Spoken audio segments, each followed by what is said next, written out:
Anthony, tu voulais nous parler de la jeunesse par rapport au Rassemblement national. Oui, je voulais surtout parler de la jeunesse pour le Rassemblement national, justement pour faire un appel à tous les jeunes qui nous écoutent et qui nous observent en ce moment. C'est juste pour vous dire, vous n'êtes pas seuls.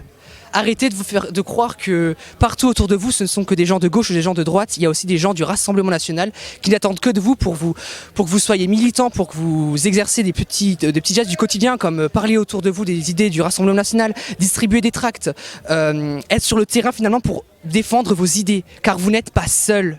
Il faut arrêter de croire que vous êtes seuls. Nous sommes là, nous vous tendons les bras et nous vous invitons à nous rejoindre. Donc les municipales dans le Bas-Rhin se présentent plutôt bien puisqu'on a investi une dizaine de communes sur le département.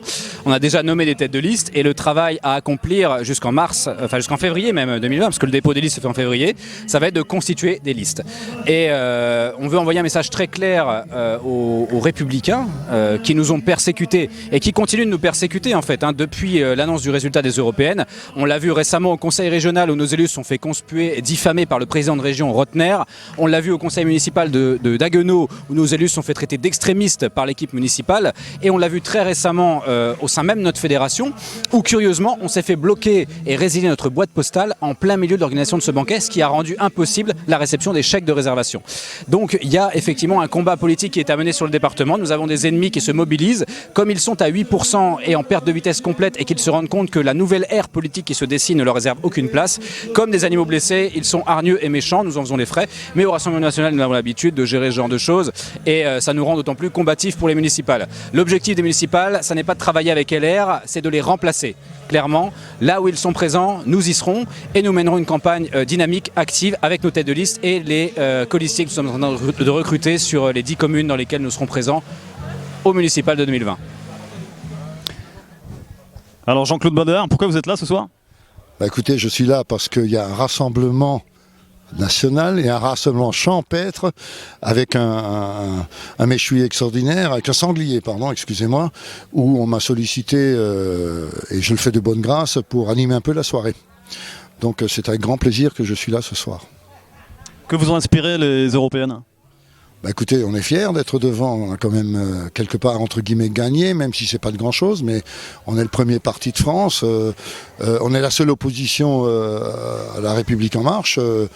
Je crois que ça l'arrange aussi qu'on soit les seuls, mais bon, il a quand même bousculé le paysage politique, il a sacrément tapé dans la fourmilière, comme on dit, puisque, regardez, la France insoumise, les Républicains, ils sont un peu en miettes, les socialistes, on n'en parle même pas, ils sont carrément inexistants, donc il reste 2 partis en France, il faut qu'on reste le premier parti de France. Et donc les municipales se présentent bien ?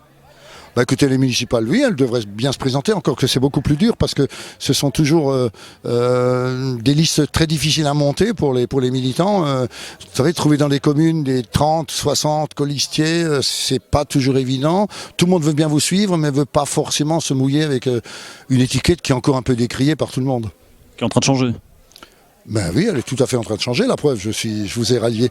Donc, c'est le grand changement. Bon Virginie, après l'effort, le réconfort ? Pas tout à fait, hein. Je crois qu'au contraire, on est au cœur du travail puisque nous venons de débuter la première session plénière la semaine dernière où il y a une installation à Bruxelles puis à Strasbourg et demain encore on va voter toute la semaine nos nouvelles commissions et encore une nouvelle plénière où même si on est obligé d'y aller parce qu'il faut qu'on montre que nous sommes présents, que nous sommes un très grand groupe, 73 députés et que nous avons quand même un pouvoir de décision même si on sait que les jeux sont faits puisqu'on a bien vu toute la semaine cette espèce de spectacle dingue où on nous fait croire qu'il y a de la démocratie, où on respecte les valeurs, les minorités et en fait on se rend compte que tout est joué d'avance. Pouvez nous résumer un peu ce qui s'est passé en 2 mots ? En 2 mots, il y a eu on a bien vu qu'il y a eu des combines, des tractations pour mettre en place des présidents et des vice-présidents, dans les couloirs surtout. Et malgré le fait que nous soyons assez nombreux considérés comme des eurosceptiques ou plutôt des euroréalistes, on est à peu près 140 sans compter les Brexiteurs. Nous pourrions être une force vraiment puissante et représentée au sein du Parlement et on a bien vu que nous avons été mis sur le banc.